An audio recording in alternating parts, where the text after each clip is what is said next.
Houssen Issoufali, bienvenue à toi sur Bitcoin for Business. Alors figure-toi que si j'ai pas encore le plaisir de te connaître, ça fait des jours que je me réjouis à l'idée de te rencontrer. Pourquoi ? Eh ben c'est simple, la compta et moi, ça a toujours été la cata. Blocage émotionnel, j'imagine, on est nombreux dans ce cas. Et donc mécaniquement, le comptable, pour moi, ça a toujours été un petit peu le sauveur. La lumière, l'espoir, la fin du cauchemar, la promesse d'un retour à une existence paisible. Je plaisante là, bien sûr, mais sincèrement, il y a un peu de ça. La réalité, c'est aussi que Bitcoin nous encourage à revisiter bien des domaines qu'on avait laissés de côté. Pas impossible donc qu'il fasse sauter mon blocage comptabilité. Bon, de toute façon, indépendamment de notre appétence pour la question, la compta de Bitcoin est un sujet absolument incontournable. Accepter des paiements en Bitcoin ou l'utiliser comme outil de trésorerie, on voit bien qu'on a là une tendance beaucoup plus manifeste à l'étranger qu'en France, c'est sûr, mais ça commence et chaque jour, de nouvelles entreprises franchissent le pas. On l'a bien vu lors des précédents épisodes. Une question qui revient systématiquement, c'est comment ça se gère au niveau comptable ? Donc voilà, Houssen, Elie et moi, on est ravis de t'accueillir. Merci d'avoir accepté de venir partager ici l'expérience que tu as pu accumuler ces dernières années. Parce que oui, tu es expert comptable et associé fondateur de la société Hodl Consulting, spécialisée en comptabilité Bitcoin, crypto, actifs numériques. Alors tu vas nous en dire plus tout de suite. Juste un dernier point, Bitcoin for Business, c'est de l'éducatif, du partage d'informations, en aucun cas du conseil en finance et investissement.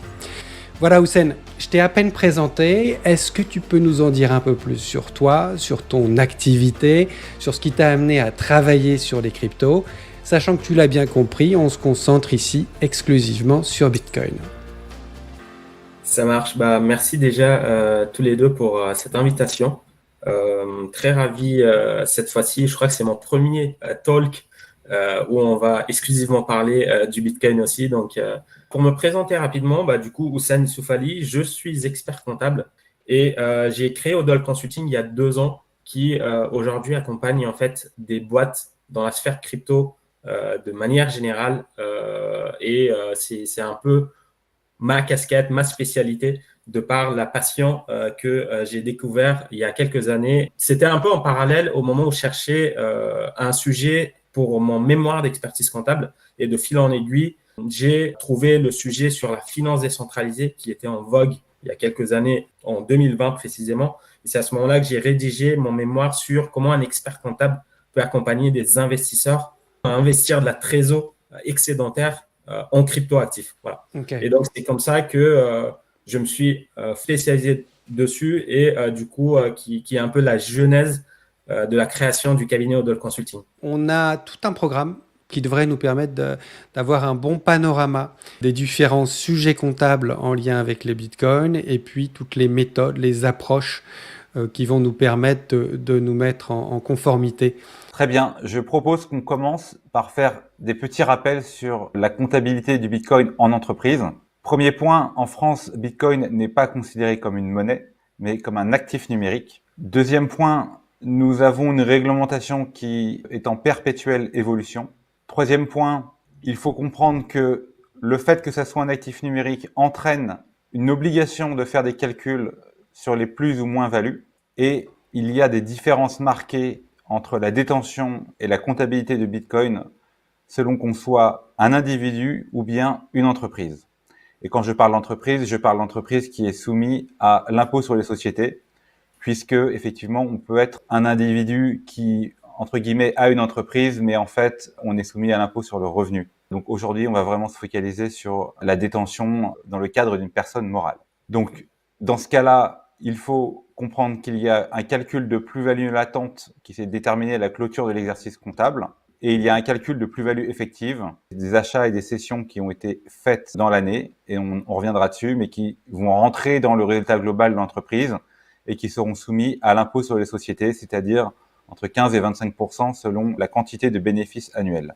Et puis dernier point, pour aujourd'hui, nous allons nous focaliser sur Bitcoin, dans les entreprises qui acceptent Bitcoin comme moyen de paiement et qui utilisent Bitcoin comme un outil de trésorerie. Donc, on ne va pas parler de très rares entreprises dont l'activité principale serait l'achat-revente de Bitcoin. Houssen, donc ma première question, est-ce que tu peux nous expliquer un petit peu l'historique, cette histoire d'actifs numériques et de réglementation qui ne cesse d'évoluer? En fait, l'actif numérique a été défini juridiquement sur la loi Pacte en 2019.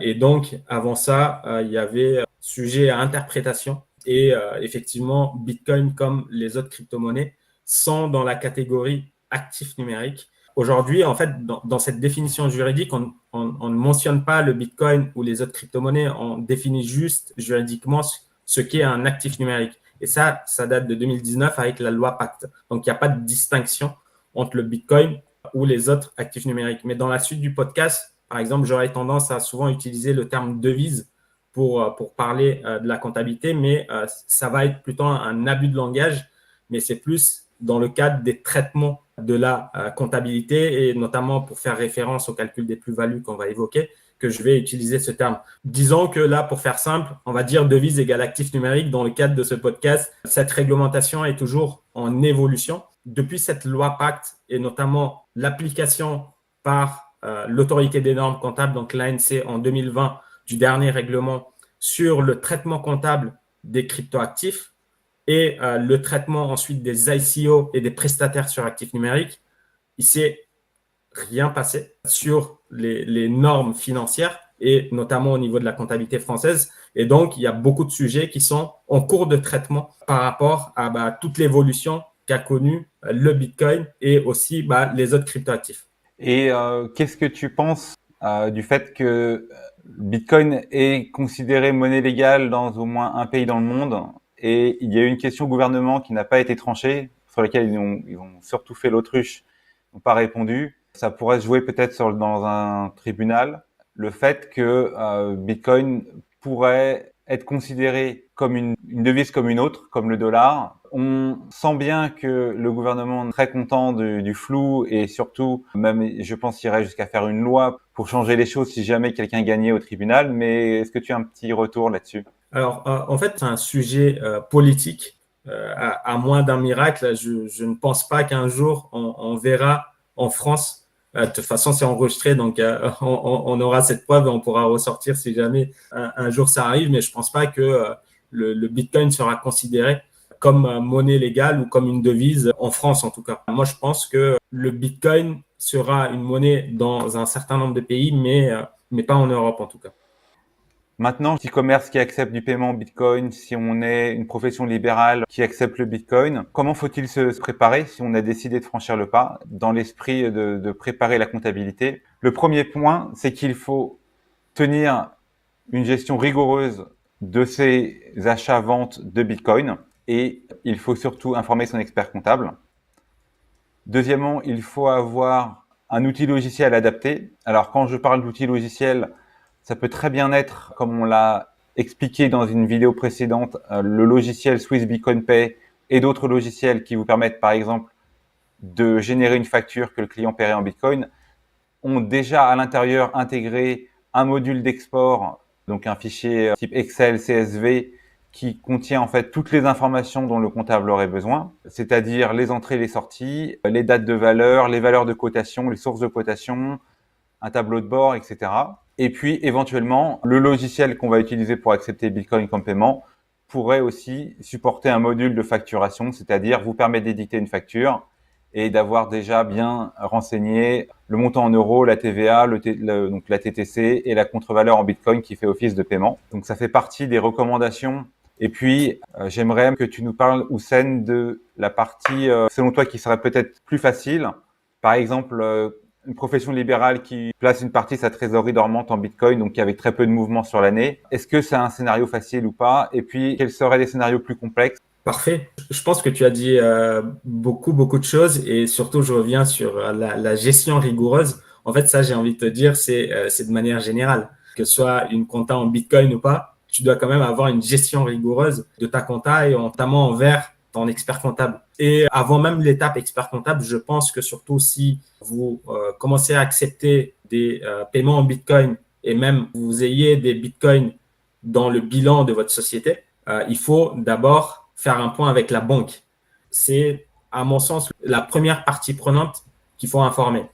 Ensuite, l'expert comptable. Effectivement, si l'expert comptable n'est pas familier de ce sujet, ça peut poser un certain nombre de soucis sur le traitement comptable derrière et ensuite que vous tenez une gestion des entrées-sorties de ces actifs, mais si ce n'est pas le traité correctement en compta, ça risque d'être compliqué.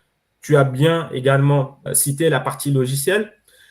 J'ai envie de te dire que si tu es dans un cadre de bon père de famille qui est comme si on reprend un peu le scénario facile et qui fait de l'achat et éventuellement de la revente de la trésorerie dormante et qui se résume, j'ai envie de te dire, à quelques transactions par mois, par an, peu importe, on n'a pas forcément besoin d'un logiciel. Là, dans le cadre d'un commerçant qui accepte régulièrement des bitcoins comme moyen de paiement, là, effectivement, il faut passer par un logiciel qui nous permet justement de connaître la valeur fiat au moment où la transaction a eu lieu. Parce que justement, on a besoin de cette information pour pouvoir la comptabiliser correctement. Tout ça est traduit quand même en euros sur la compta française, en fait. Donc, on a besoin de traquer ces informations à l'heure, à la minute où elles se réalisent. L'intérêt de Bitcoin, c'est quand même d'être sans permission. Le fait que j'ai le droit de prendre un paiement en Bitcoin si mon client me le demande et je suis disposé à le faire. C'est un actif numérique, il est réglementé. Donc, tu confirmes qu'il n'y a rien d'illégal en France d'accepter un paiement par actif numérique comme on pourrait se faire payer en tonnes de bois, en charbon, en or, etc. Effectivement, je te confirme que depuis 2017, je n'ai pas trouvé aujourd'hui quelconque jurisprudence ou article qui interdit formellement que ce soit l'investissement de sa trésorerie en Bitcoin ou alors accepter si les deux parties prenantes sont d'accord pour faire cette transaction en Bitcoin, en fait. On continue en passant en revue la mécanique comptable, notamment les numéros de compte. Premier rappel, les bitcoins correspondent à des jetons. Je nomme l'article ici. Les 3 comptes principaux dans lesquels on pourrait retrouver des bitcoins dans la comptabilité d'une entreprise. Le premier compte, c'est le compte 200 qui est lié aux immobilisations. Donc, c'est-à-dire des jetons détenus en vue d'être utilisés au-delà de l'exercice en cours, mais ils doivent revêtir une utilité objective au regard de l'activité de la société. Et donc là, je te laisserai commenter ensuite. Deuxième compte, c'est le compte 37, le compte de stock. Je pense que ça ne concerne personne, puisqu'en fait, c'est uniquement si vous avez besoin d'avoir des bitcoins dans votre processus de production. Je pense que ça arrivera le jour où on a des intelligences artificielles qui payent d'autres intelligences artificielles, qui elles-mêmes payent encore d'autres intelligences artificielles, etc., avec par exemple du Lightning, donc instantané et sans permission. Donc je pense pas, et tu me confirmeras que ça concerne les cas d'usage dont on va parler aujourd'hui, un commerçant ou une profession libérale. Et puis troisièmement, compte 522, où là effectivement seront normalement inscrits les jetons qui sont détenus, notamment dans le cas de l'activité de détenir du Bitcoin pour placement de trésorerie ou acceptation comme moyen de paiement. Yes, avec plaisir. Donc, en fait, pour un même Bitcoin, on peut se retrouver dans ces 3 comptes en fonction de l'activité principale de la société, mais aussi du profil du dirigeant et de ce qui compte réaliser avec ce Bitcoin vis-à-vis de cette acquisition en trésorerie. Donc, effectivement, comme tu disais, si on est dans un cadre de bon père de famille et que j'achète ce Bitcoin et je sais pertinemment que je ne vais pas le toucher pendant plusieurs années parce que j'y crois et que éventuellement je vais cash out bien plus tard. Donc là, on est dans le cadre des comptes d'immobilisation et précisément, en fait, c'est un compte 208 dans lequel tu viens traduire comptablement ce Bitcoin. Et derrière, ensuite, à la fin de l'année, s'appliquent les règles en matière d'amortissement classique s'il y a une dépréciation de cet actif en question. Si je suis un bon père de famille, je ne compte pas le vendre avant 2-3 ans, mais au bout d'un an, je le vends quand même. Est-ce que ça a un impact? Non, rien n'est figé. C'est-à-dire, si tu le vends au-delà de l'exercice fiscal qui a été clôturé, effectivement, à ce moment-là, il y aura une cession, mais tu n'as pas besoin de changer de méthode comptable. En revanche, si tu sais pertinemment que ton objectif a changé et que tu es plus dans un objectif de trésorerie moyen-long terme, ou je ne sais pas, tu vas utiliser ce Bitcoin pour aller payer des fournisseurs, par exemple, à ce moment-là, il faudra opérer un changement comptable sur cette classification-là. Et tu as insisté sur le mais ils doivent revêtir une utilité objective au regard de l'activité. En fait, c'est plus cette notion de mentionner dans l'objet social de la société. Aujourd'hui, en fait, le mettre en objet social, ça consolide aussi éventuellement la relation avec la banque. Tenez, regardez, je dépose mes statuts, c'est prévu dans mes statuts, donc vous n'avez aucune raison, si moi j'assume les risques en face, de refuser au risque de froisser les banquiers qui nous écoutent. Dès que tu parles d'actifs numériques, aujourd'hui, ça embête un certain nombre de professions pour être tout à fait transparent. Mais aujourd'hui, non, ils comprennent si vous investissez de la trésor de manière excédentaire, que c'est prévu, ils sont beaucoup plus à l'écoute. Tu vois, donc, C'est ça, il y a un déficit d'information qui demeure. C'est ça, exactement. Alors, moi, j'ai deux commentaires. Première réaction, généralement, dans les statuts d'une société, on indique et tout autre investissement immobilier, etc., etc. Ah.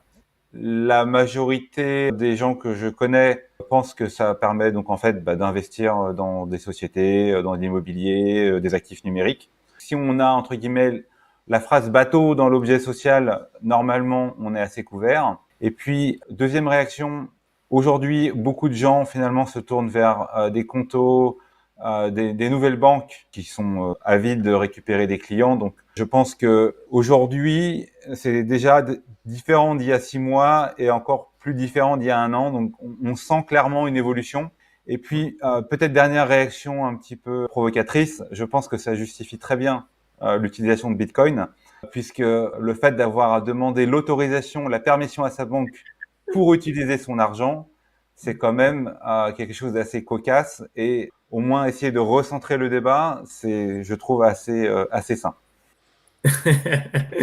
Parfait. Vous voulez que j'évoque le 37 ou pas du tout? Oui. Donc, là, en fait, sur la partie stock, ça concerne en général plutôt les traders qui font de l'achat-revente du Bitcoin et dans lequel, à la clôture de l'exercice, tous les Bitcoins qui ne sont pas revendus vont être comptabilisés dans le stock et avec, pareil, toujours les mêmes traitements, in fine, de dépréciation du stock si jamais la valeur du Bitcoin a été dépréciée à la clôture par rapport à sa valeur d'acquisition.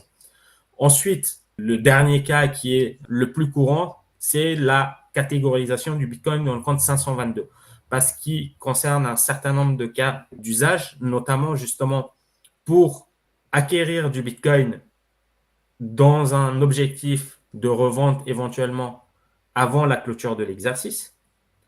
Ça, c'est le premier cas. Et ensuite, aussi pour payer éventuellement vos fournisseurs. Donc, demain, vous avez un fournisseur, que ce soit à l'étranger ou même en France, qui accepte d'être rémunéré en Bitcoin. Vous allez utiliser justement ce compte 522 pour pouvoir comptabiliser le Bitcoin là-dessus. Et là, il y a une subtilité qui est un peu plus importante, mais qu'on verra probablement sur les slides d'après, notamment sur la partie plus-value latente et réalisée. D'accord. Donc, ce n'est pas en fait la source du Bitcoin qui importe, c'est l'utilisation qu'on prévoit d'en faire qui va déterminer le compte dans lequel on va le loger. En fait, moi, je dirais deux choses. L'arbre de décision, c'est quoi pour l'expert comptable? C'est quelle est l'activité principale de la société. Pour faire simple, si c'est un trader de Bitcoin, en fait, on se pose plus trop de questions et donc ça ira tout de suite en compte 37. Ok. En revanche, si l'activité principale, c'est un libéral, c'est un kiné et que le dirigeant acquiert ses Bitcoins dans un cadre de placement long terme, ça ira en immobilisation. Et si c'est du placement court terme ou alors un moyen de paiement, ça ira en compte 522. Voilà. Maintenant, nous allons évoquer rapidement les méthodes de calcul, car il faut bien savoir que chaque Bitcoin qui rentre et chaque Bitcoin qui sort a une date et une valeur différentes. Et il faut bien trouver une méthode pour s'y retrouver, puisqu'on ne peut malheureusement pas les utiliser comme une monnaie fongible, puisqu'on est obligé de calculer des plus-values. Donc, il y a deux méthodes, première entrée, première sortie, ou bien coût unitaire moyen pondéré. C'est-à-dire qu'on prend la quantité de Bitcoin fois son prix, on fait la somme de tout ça et on divise par le nombre de Bitcoin et ça nous donne un panier moyen, en fait, du coût du Bitcoin au moment de la transaction. Et à la transaction suivante, il faudra refaire le calcul. Donc, merci de peut-être nous confirmer comment aborder ce type de sujet, quelle stratégie tu recommanderais Et puis, est-ce qu'on peut être incohérent? Est-ce qu'on peut changer d'approche, je ne sais pas, en cours de route ou entre deux exercices? Alors effectivement, il y a ces deux méthodes qui sont reconnues en France, en tout cas en matière de comptabilisation d'actifs numériques, donc PEPS et CUMP.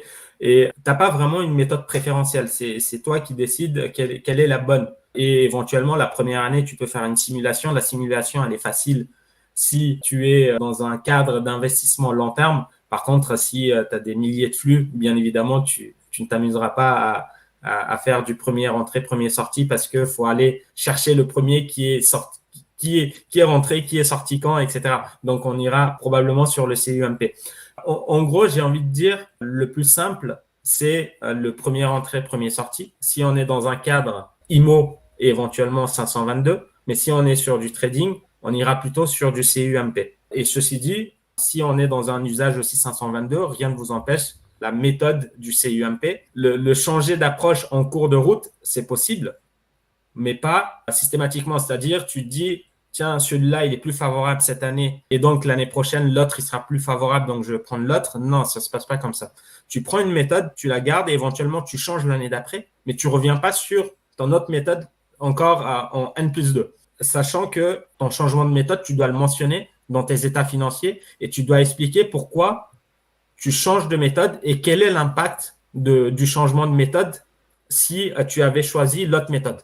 Donc, en fait, l'administration fiscale est au courant de ce changement de méthode. Du coup, on ne peut pas changer en cours de route systématiquement. Tu peux le faire de manière exceptionnelle, mais pas tous les ans parce que tu préfères une méthode plutôt qu'une autre. Tu as le choix entre ces deux approches, mais une fois que tu as choisi une approche, tu la figes. Et l'année d'après, éventuellement, tu peux revenir sur ta méthode parce qu'il y en a une qui correspond plus à ta façon de faire. Et du coup, tu décris pourquoi tu as changé cette méthode dans tes annexes des états financiers et tu reviens plus dessus. C'est-à-dire, en N+2, tu ne vas pas revenir, bah tiens, finalement, je me suis trompé ou finalement, l'autre me convient. Non, tu t'amuses pas chaque année à changer de méthode. Encore une fois, le CUMP sera beaucoup plus pratique si tu as énormément de transactions parce que tu prends la somme de tes acquisitions, ça te donne un coût moyen d'acquisition et à la sortie, quand tu sors ton Bitcoin, bah, tu auras ton prix moyen d'acquisition et ton prix de cession parce que sinon, ça va être trop compliqué pour toi D'aller piocher de des découper, voilà, de des. découper Ouais. parce que tu auras un bout à telle valeur, l'autre bout à telle valeur, l'autre. En fait, Ah ouais. c'est très compliqué que ce soit pour l'expert comptable ou même le client de suivre à la trace Ok. cette méthode-là. Mais très simple, si tu es en objectif très long terme, que tu as très peu de mouvements et que tu sais que tu pourras suivre ça facilement. Maintenant, je voudrais qu'on évoque le cas du comptable généraliste qui reçoit un appel de sa boulangerie ou son café et qui lui dit qu'il a été orange-pillé par des gentils bitcoiners et qui l'ont convaincu d'accepter Bitcoin. Et donc, on avait quelques questions.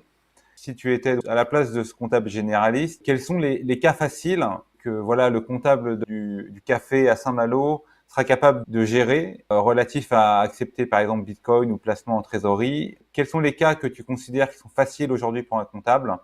En fait, on les a un peu évoqués en amont et moi, je trouve les trois cas, même si voilà, je me mettais dans la casquette du comptable généraliste, je trouverais les trois cas faciles qu'on a évoqués tout à l'heure, si tu es trader, si tu es en position long terme ou si tu es en position court terme.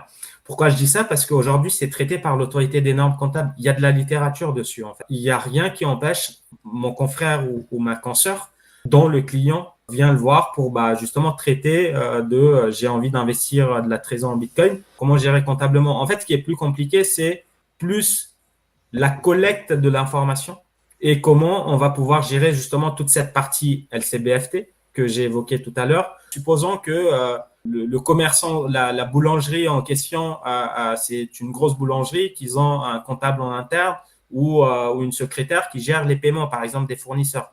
Qui va gérer les wallets? Qui a accès à la signature? En fait, c'est ça un peu les questions qui sont compliquées. Mais aujourd'hui, le simple fait de payer un fournisseur en crypto et en amont acquérir cette crypto, pour moi, enfin, tout le D'accord, monde donc il peut n'y a le pas faire. de il y a pas de difficulté technique comptable. Non, La seule chose à dépasser, c'est le tabou, la peur, l'inconnu, tout ça. Mais il y a à la fois des textes qui sont clairs et il y a de la littérature disponible pour vous faciliter l'apprentissage. exactement. Il y a Ok. ça, et je ne sais pas si ça va être évoqué plus tard, mais ne serait-ce que lors des experts comptables, très en avance sur les sujets de blockchain, parce que dès 2017, ils ont créé un groupe de travail sur la blockchain.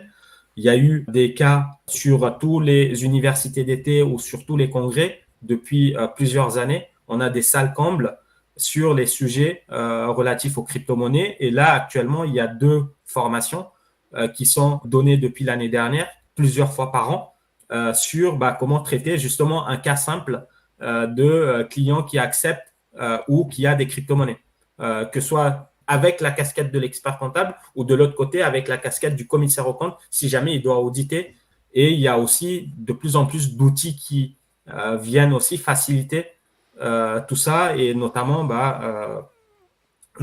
enfin, la DAN qui joue un grand rôle sur ces sujets de démocratisation.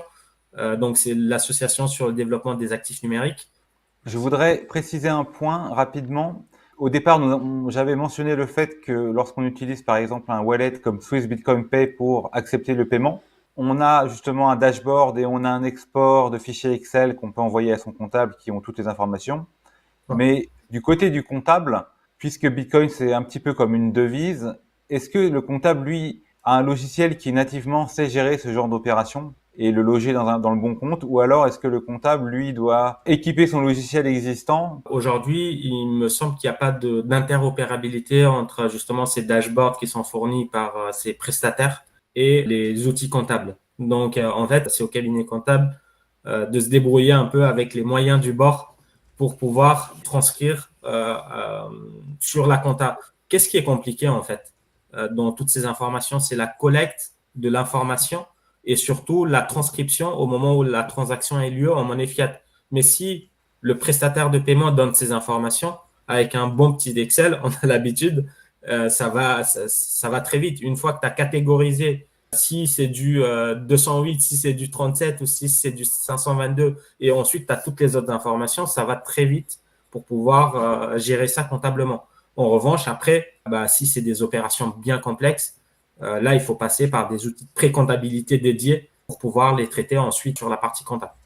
Alors justement, je crois que tu as dû en voir des films d'horreur. Je crois que tu es assez réputé pour avoir eu des cas complexes. Donc voilà, quels sont-ils et quels sont les pièges classiques Sur les cas complexes, en fait, on s'éloigne un peu du Bitcoin. Au départ, je disais que la littérature qui existe, c'est sur le traitement comptable des actifs numériques, sur les ICO, sur les PSAN. Donc, en fait, le grand boom depuis 2020, c'est quoi? C'est la finance décentralisée, c'est les NFT, c'est les métavers, c'est la DAO. C'est tous ces cas complexes pour lesquels, sur la plupart, on n'a pas beaucoup de définitions juridiques parce qu'en fait, comment ça se passe comptablement, le schéma décisionnel sur l'autorité des normes comptables? D'abord, on a une définition juridique. Ensuite, elle est traitée comptablement. C'est pour ça qu'il y a eu la loi Pacte et ensuite, elle a été transposée comptablement pour pouvoir gérer justement les ICO et les PSAN. On a d'abord eu justement cette définition d'actifs numériques pour pouvoir traiter comptablement ensuite. Et donc là, tous ces nouveaux produits, services qui existent sur d'autres blockchains, d'autres cryptoactifs, ils ne sont pas traités. Donc ça, c'est complexe comptablement. Et un exemple que j'ai en tête, c'est au niveau des NFT. Parce que derrière le mot NFT, on peut tout avoir et rien avoir. Aujourd'hui, on a l'autorité des normes comptables a été questionnée sur comment gérer comptablement un NFT. Et donc, ils nous ont demandé, mais c'est quoi la définition juridique? Sauf qu'il n'y en a pas pour l'instant. Donc, ils ont dit, revenez quand il y en aura. Et donc, on se retrouve avec le mot NFT acheté en cryptoactif qui doit être comptabilisé, mais de différentes façons en fonction du sous-jacent. Donc, ça, c'est, aller dire ça à un comptable généraliste, il va dire, trop compliqué. Et donc, ça ne va pas pouvoir être traité tout de suite. Et les pièges classiques, c'est, je sais pas, j'ai pas forcément un en tête, c'est des wallets qui sont égarés, le mélange pro-perso, trop de trésoriers investis en crypto de manière générale. Donc voilà, l'expert comptable doit quand même faire attention sur ces sujets-là et se former sans cesse parce que, comme vous le savez, ça évolue quand même très, très vite. Et dès qu'on lâche un peu, on est vite perdu. Mais après, si on reste dans des cas vraiment très simples, comme investir sa trésor dormante sur Bitcoin, bah voilà, on sait que c'est traité et il n'y a pas trop de sujets de ce côté-là. Ce qui Ouais, est vrai, c'est que pour une bonne partie des bitcoiners, ouais, non seulement il y a eu des désillusions financières, c'est-à-dire des investissements qui n'ont pas été payants et des ouais, expériences de rug pull dont on se remet difficilement, mais il y a eu aussi les prises de tête et les arrachages de cheveux quand on se dit, attends, putain, il faut faire une déclaration et tout le bordel que peut représenter tous ces trucs, effectivement, il y a un ouais. moment donné, on se dit, attends, j'ai envie de dormir, j'ai pas envie de me prendre la tête, et j'ai ici un actif qui est hyper sûr, certain, hyper fiable par rapport à tout le reste. Alors, je vais arrêter d'aller au casino. Je reste sur le placement de bon père de famille. Point. Ouais. Je Ok. voulais te poser une question pour rebondir sur ce que tu avais dit auparavant. Tu avais fait le commentaire de s'assurer de la provenance de fonds. Est-ce que c'est applicable ou c'est plus la provenance de fonds, entre guillemets, entre deux entités qui sont PSAN? Nous, on n'en a pas entendu parler du fait que quand on fait un paiement chez un commerce, on ait besoin de justifier la provenance des fonds, que ça soit un journal que j'achète avec une pièce de 1 euro ou un café que j'achète en Lightning pour quelques sats. Non, non, tu te doutes bien que pour un café, une bière ou un croissant, on va pas aller s'amuser à vérifier qui a envoyé les fonds et si le wallet qui a payé n'est pas sur liste noire. En fait, cette vérification concerne plutôt des montants qui sont dans le cadre d'opérations complexes, qui n'ont rien à voir. En fait, je sais pas, tu fais une levée de fonds dans le cadre de ta société, tu reçois 250 000 d'un wallet, même si tu as le contrat qui est signé avec, je ne sais pas, une entité à Singapour et que tu as un traitement derrière, tu dois quand même vérifier si le wallet n'est pas listé sur du coup, une liste noire quelconque et que cet argent ne provient pas de ce wallet-là, en fait, tout simplement, mais pas pour les opérations courantes. Et puis, dernière question rapide. Est-ce que tu entends parler de complexité juridique? Sur la notion juridique, en fait, c'est plus les risques d'usage ou même d'abus, en fait, de la trésor envers les cryptos parce qu'en tant que dirigeant, vous pouvez être très bien aller en faute de gestion en matière juridique ou abus de droit. En fait, si jamais justement vous commencez à investir, je ne sais pas, 60% ou 70% de votre trésor en Bitcoin, qui est un actif quand même volatile, et derrière, vous n'avez pas payé vos salariés, vous n'avez pas payé votre dette fiscale ou sociale, effectivement, là, il y a un problème juridique en fait qui se pose, mais c'est de manière générale en fait, que ce soit en Bitcoin ou dans une note devise d'un autre pays. Hein. Là, on se retrouve sur un problème d'abus de biens sociaux de la part du dirigeant. Derrière, c'est des amendes et des risques en matière pénale, en fait, tout simplement. Dernière question. Il existe des ressources à disposition de la profession des experts comptables. Il existe des formations. Tu parlais de littérature. Est-ce qu'il y a même des choses que n'importe qui peut les consulter et qui sont d'autorité?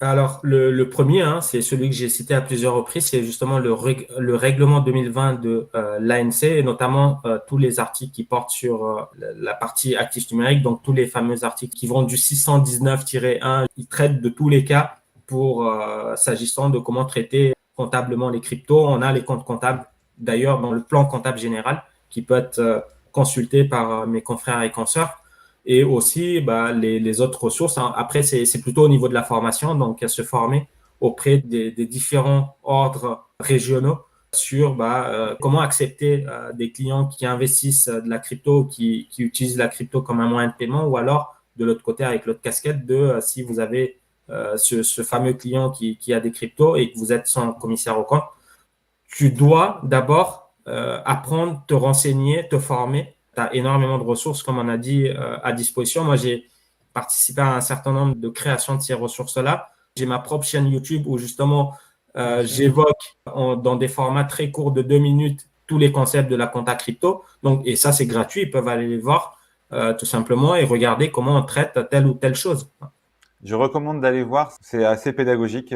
Même moi, j'arrive à comprendre.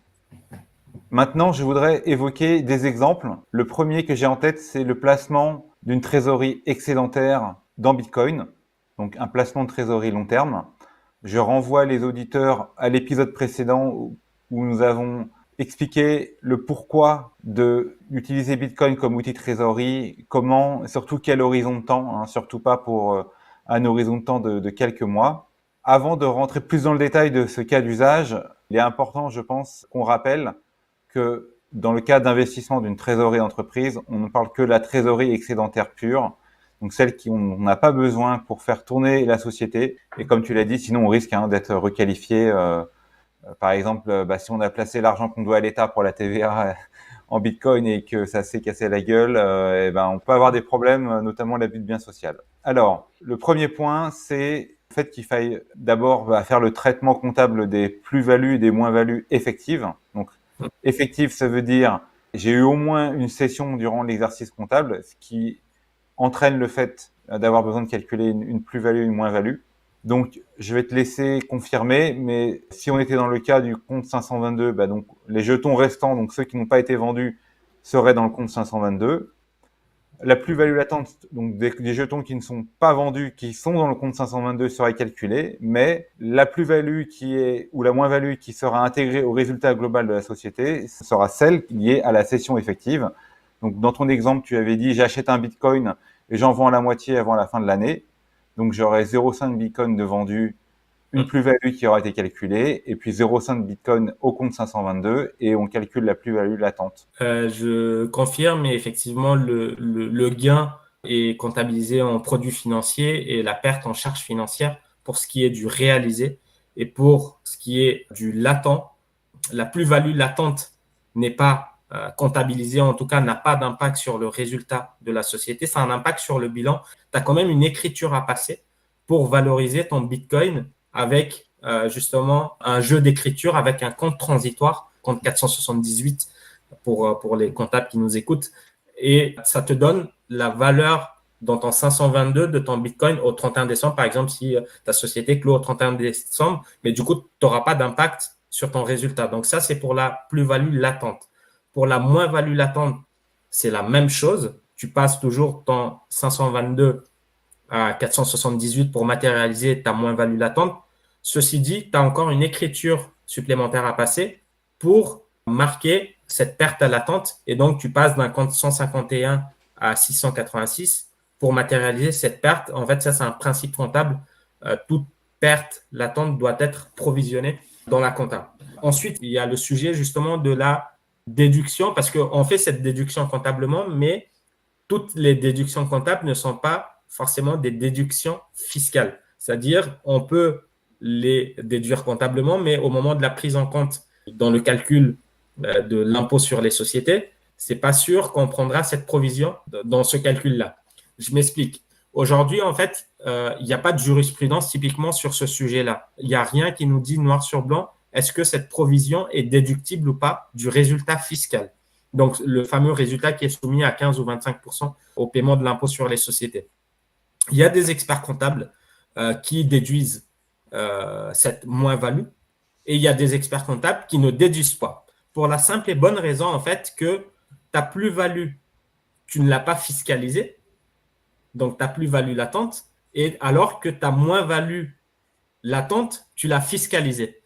Et donc, il y a un gros débat là-dessus, sauf que pas de jurisprudence, pas de contrôle fiscal, chacun interprète, mais le client est informé. Moi, typiquement, ce que je fais, c'est que j'informe le client, je lui expose les deux cas, je lui donne le calcul et je lui explique, voici, si on déduit le résultat et si on ne déduit pas. Qu'est-ce qu'on fait, sachant que si on prend cette option, il y a ce risque. Si on prend cette option, il y a ce risque.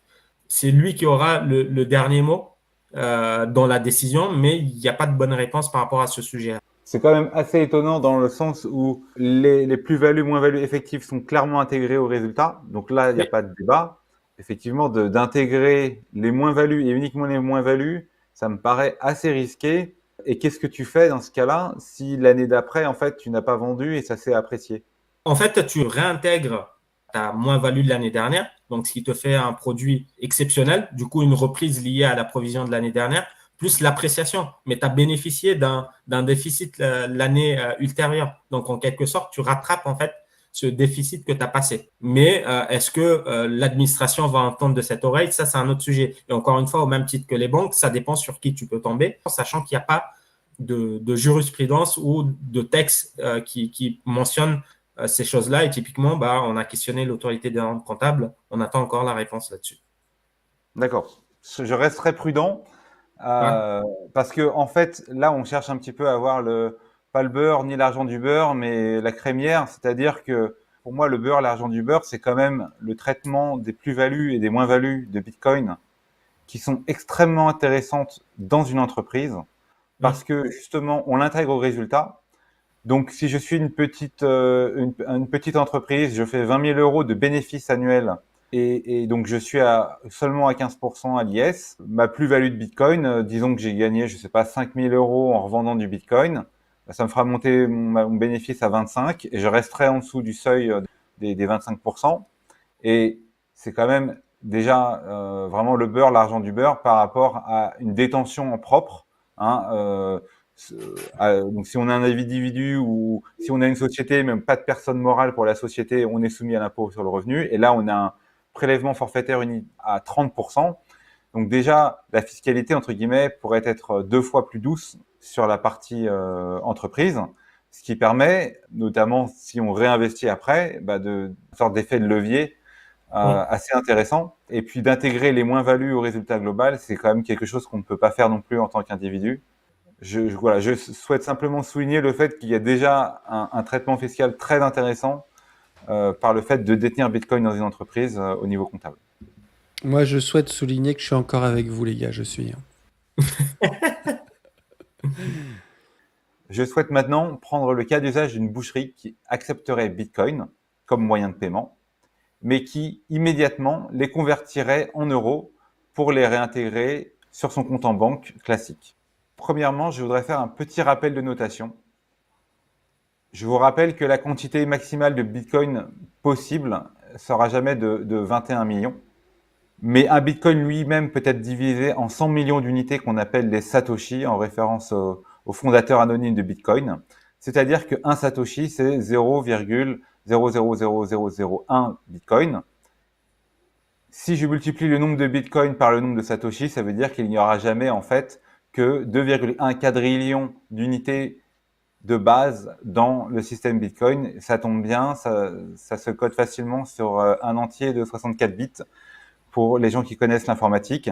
Si je reviens un peu plus sur Terre, un paiement d'une contre-valeur en euros de 10 euros il serait l'équivalent de 14 805 Satoshi, avec un cours de Bitcoin estimé à 71 000 euros, donc le cours du jour, soit, si on l'écrit en Bitcoin, 0,0001408,5, ce qui est un peu plus difficile à lire. Donc, dans les exemples suivants, j'ai tout écrit en Satoshi, c'est-à-dire l'unité la plus petite dans le système Bitcoin, et ça donne des choses assez lisibles. Mais si vous voulez tout faire en utilisant l'unité Bitcoin, vous aurez beaucoup de 0,0000 dans votre comptabilité. Ça revient au même, mais c'est juste une question de clarté pour les exemples qui suivent. Alors, donc, une boucherie qui accepte Bitcoin et qui tout de suite les convertirait en euros. Alors, pourquoi elle ferait ça? Premièrement, elle ferait ça parce que elle accepte de nouveaux clients. Donc, c'est toujours plus facile de faire plus de bénéfices si on a plus de clients. Quand on accepte Bitcoin, on est sur des cartes BTC Map qui localisent les commerces. Les Bitcoiners y vont de manière préférentielle. Quand un Bitcoiner va dans un commerce qui accepte Bitcoin, il en parle autour de lui, ce qui fait venir d'autres Bitcoiners. Donc, pour le commerce, le bénéfice immédiat et principal, c'est de faire rentrer du d'affaires. Donc là, je ne vais pas passer tout en détail, mais bon, j'ai écrit un cas d'usage d'une boucherie qui aurait 6 transactions. Donc j'ai mis le prix hors taxe, la TVA, combien a été facturé chaque transaction, la contre-valeur en Bitcoin, donc qui a été calculée. Donc la première transaction pour 34 euros équivaudrait à 84 000 SAT au cours de 42 000 euros comme le jour où la transaction a eu lieu. Et puis, le soir à minuit, le Bitcoin du commerçant a été converti, par exemple, avec l'application Swiss Bitcoin Pay en euros sur le compte IBAN du commerçant. Et donc là, le commerçant recevrait 35,42 € parce qu'il y a eu 1,5% de frais de conversion. Et j'ai calculé, donc, puisque là, tous les Bitcoins entrés sont sortis, on peut faire le calcul de la plus ou moins value. Pourquoi est-ce qu'il y a plus ou moins value? Parce que entre l'achat à 10 heures du matin et la conversion à minuit, le cours de Bitcoin a légèrement fluctué. Et donc, voilà, on a quelques centimes de plus ou moins value. J'ai ensuite répété l'opération plusieurs fois et fait un total annuel, donc 175 euros encaissés, une plus-value de 3 centimes, hein, parce que parfois Bitcoin bouge à la hausse ou à la baisse, et puis 2,67 € de frais, donc qui sont assez équivalents aux frais que prennent les cartes de paiement classiques, sauf qu'avec Bitcoin, il n'y a pas de frais de location de terminal de paiement. On n'a pas 50 € de terminal de paiement à payer par mois, c'est juste une appli sur un téléphone. Donc, c'est, j'ai envie de dire, assez comparable. Et donc là où je voulais te faire réagir, Hossein, c'était à la fin de l'exercice, le compte 522 serait égal à 0. Il n'y a pas de Bitcoin, hein, ils ont tous été vendus. Les plus-values, moins-values latentes égale à 0, évidemment, parce qu'on n'en a pas en trésorerie. Et plus-value, moins-value réalisée, c'est en fait les pouillèmes de centimes qui sont liés au fait que entre le moment où on a fait la transaction et le moment où on a converti, le cours a légèrement changé. Donc, est-ce que tu peux réagir? Et puis, surtout, ces histoires de pouillèmes, en fait, est-ce qu'on peut prendre un prix au jour ou alors on est obligé de faire ce calcul très exact? Alors, moi, je suis plutôt de l'école de faire les calculs au moment où la transaction a eu lieu. Et donc, c'est fastidieux. Mais encore une fois, pareil, là-dessus, en fonction des experts comptables, tu peux avoir des interprétations différentes. Mais là, ça va te faire plaisir. Mais sur un Bitcoin, on est quand même sur une valeur sûre. Maintenant, je souhaite qu'on reprenne le même cas d'usage, mais dans celui-ci, la boucherie, en fait, ne convertirait en euros que 50% des paiements qu'elle reçoit et on garderait 50% en Bitcoin. Donc, j'ai repris exactement les mêmes chiffres. Ce qui a été converti, c'est la moitié uniquement. Donc, le calcul est assez similaire. Hein. Simplement, en fin d'exercice, le commerçant se trouve en fait avec un certain nombre de Bitcoin en trésorerie. Donc là, hein, ce sont des Satoshi toujours, hein, donc 210 000 Satoshi. Dans mon exemple, le cours s'est apprécié au fur et à mesure de l'année. Hein, donc aujourd'hui, on est à 71 000 $ par Bitcoin. Donc, c'est pas complètement irréaliste. Et il existe donc une plus-value latente qui sera écrite sur le bilan comptable de fin d'année. Mais on a toujours une plus-value, moins-value réalisée très très faible, hein, puisque l'achat-revente s'est fait quasiment instantanément. Par rapport au cas d'usage précédent, le commerçant aura eu un peu moins d'euros sur son compte en banque, puisqu'il a déféré dans le temps le fait de pouvoir les vendre et peut-être avec une appréciation. Par contre, effectivement, si jamais il décide de les vendre et que le cours continue à monter, il se retrouvera avec une plus-value intéressante par rapport au cas numéro 1 où en fait il aurait tout revendu en euros direct. Est-ce que tu souhaites réagir par rapport à cette présentation? Ouais, effectivement. En fait, la seule subtilité ici, c'est sur l'usage du compte 522. C'est très juste, mais à un moment donné se pose peut-être la question de pourquoi il a gardé 50%. Qu'est-ce qu'il projette de faire? Est-ce que il va, in fine, pour reprendre un peu nos exemples d'avant, les transformer en fiat très rapidement, ou alors il dit que ça, c'est 50%, je vais les garder sur plusieurs années, et du coup, tu as une écriture en plus à passer pour les remettre du coup en IMO et appliquer le traitement comptable ensuite par rapport à ça. Voilà, donc c'est juste un peu la subtilité dans ce cas-là. D'accord, c'est le choix du compte 200 si le commerçant déclare sur l'honneur à son comptable qu'il ne vendra pas avant 2 ans, par exemple. C'est ça. D'accord. Mais j'imagine que la majorité des commerçants n'en ont aucune idée. Ouais. Et en fait, ça ne change rien fiscalement pour la société. Si elle décide de le vendre l'année prochaine ou 2 ans après, en fait, elle aura toujours la même fiscalité qu'elle l'ait mis dans le compte 522 ou le compte 200. Fiscalement, non, c'est plus, là, c'est du puriste sur la partie comptable. En fait, la présentation du bilan n'est pas la même de si c'est en cash, si c'est en IMO ou si c'est en stock. En fait, c'est plus de la présentation. Mais là, effectivement, en termes d'impact, c'est pas la même chose. Et aussi, deuxièmement, même si fiscalement, c'est-à-dire en termes de sous, ça n'a pas changé, mais pareil, en termes de résultats, plus tard, ça peut changer aussi. Entre la dépréciation en IMO ne va pas dans les mêmes comptes au résultat que la dépréciation d'exploitation liée, par exemple, à l'usage du compte de stock ou du compte 522, en fait, tout simplement. Donc ça pourrait, dans une boîte de taille moyenne, impacter la présentation de ces comptes et donc éventuellement la rendre plus ou moins attrayante dans le cadre d'une opération, pas de levée ou d'acquisition. Typiquement, si demain tu vends ta boîte avec 20 bitcoins, c'est beaucoup plus sympa que ta boîte à 100, c'est 20 bitcoins, sachant que ça peut encore s'apprécier, ça la rend plus attrayante. Ensuite, on va prendre un cas donc d'une profession libérale, par exemple un kiné, qui placerait de la trésorerie excédentaire en Bitcoin et qui ne la vend pas. J'ai pris un cas très simple, hein. Un kiné qui fait 6 achats dans l'année pour 500 euros en Bitcoin. Donc au total, il aura dépensé 3000 euros. Il y a eu des frais de conversion d'euros vers Bitcoin.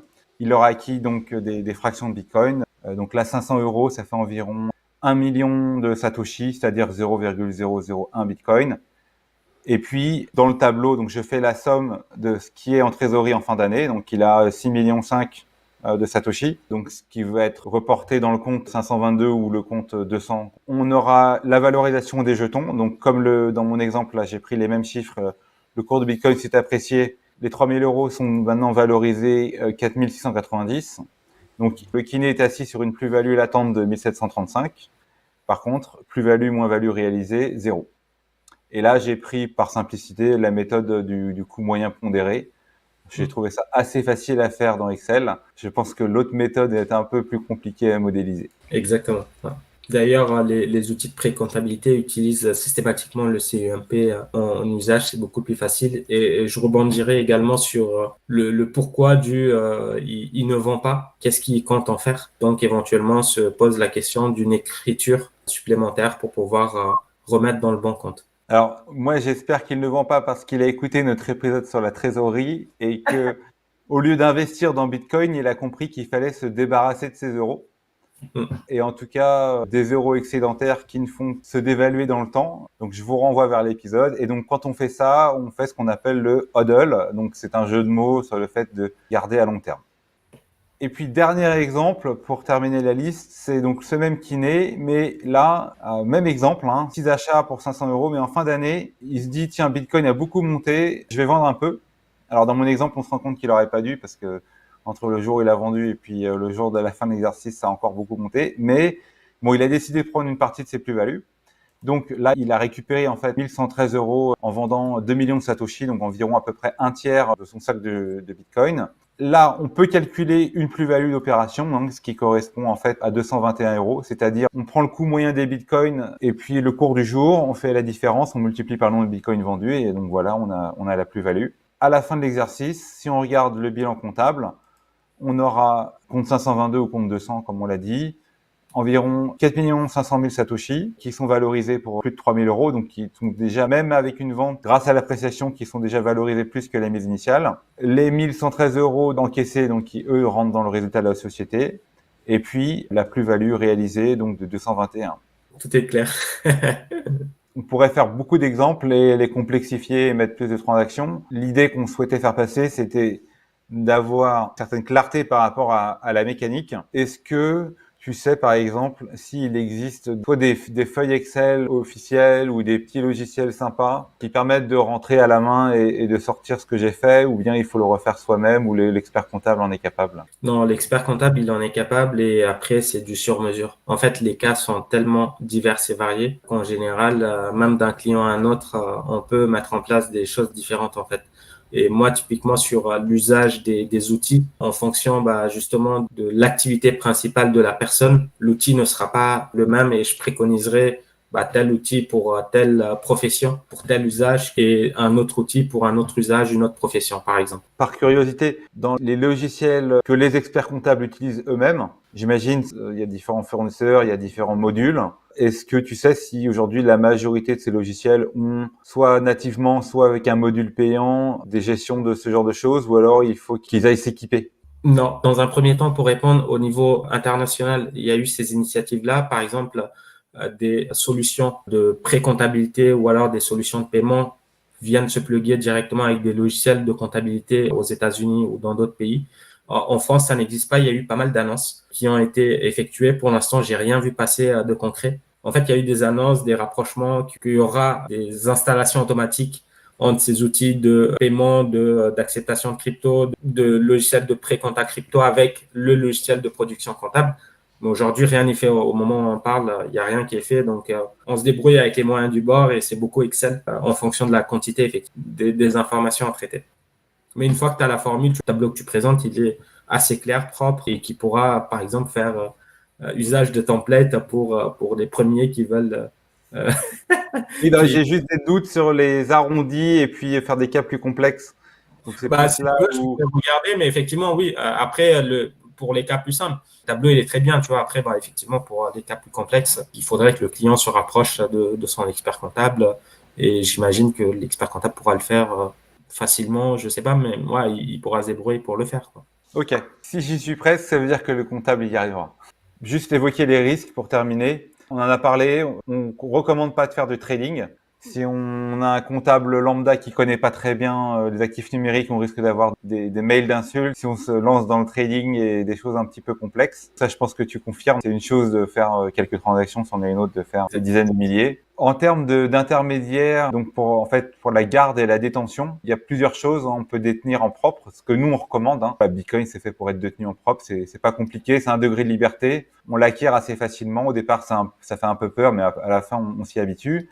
Mais effectivement, il y a des gens qui vont dire, moi, je vais placer ma trésorerie en Bitcoin, mais je vais utiliser un prestataire, en France, qu'on appelle PSAN, ou un exchange peut-être international qui est lui-même régulé. Est-ce que tu as des commentaires, notamment pour la partie comptable liée à la garde et à la détention? Pas du tout. Après, il faut faire quand même attention. La détention en propre, c'est très bien, comme tu l'as évoqué, pour détenir ses propres actifs.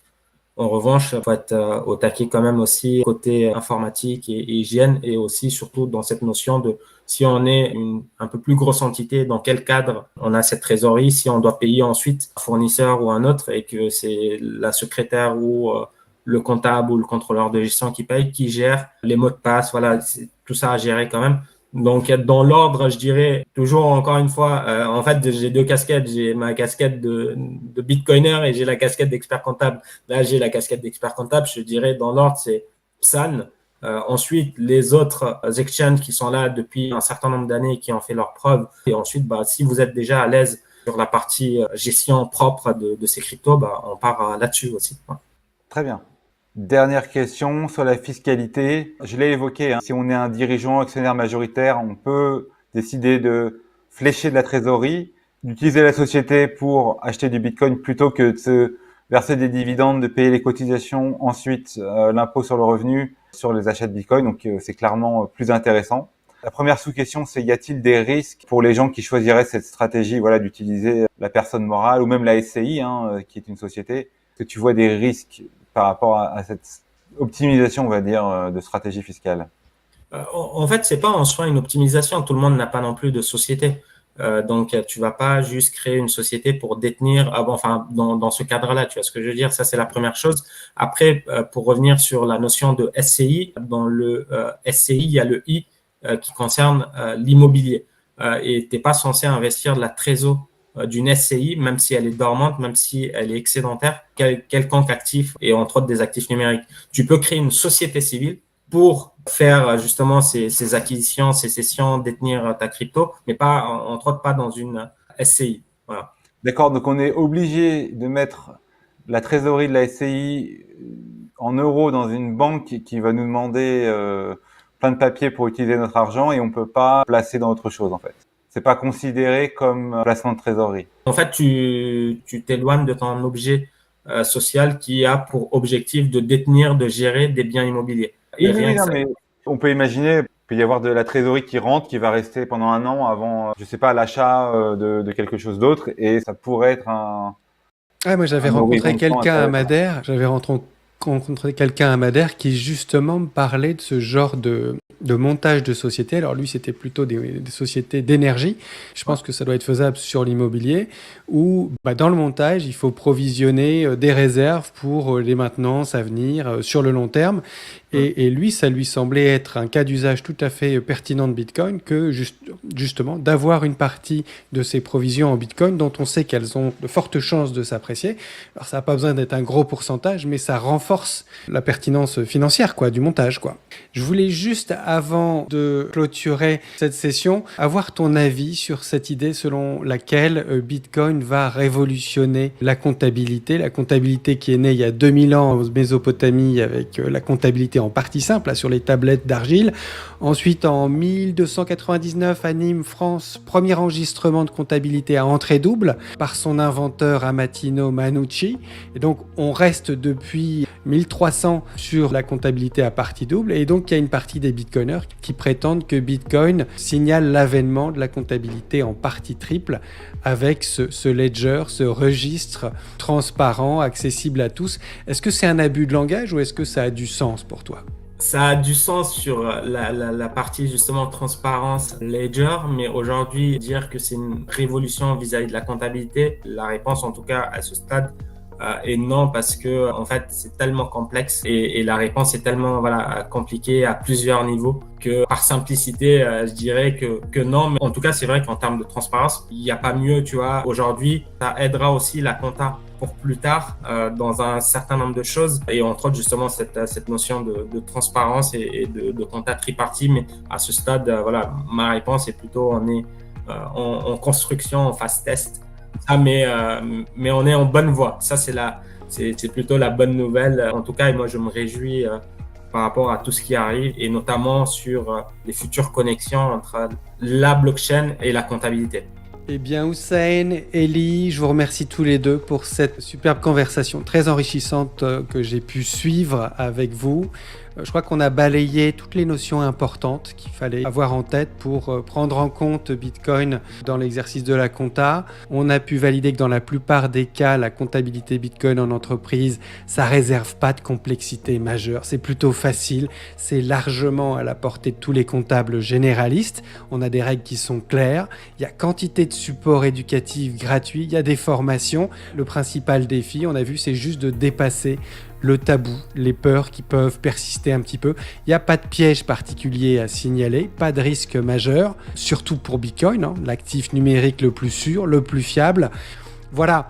Eh bien, Hussein, Elie, un grand merci à tous les deux. Hussein, merci pour ta disponibilité et à très bientôt. Merci à vous. Très très bonne journée. Salut. Merci.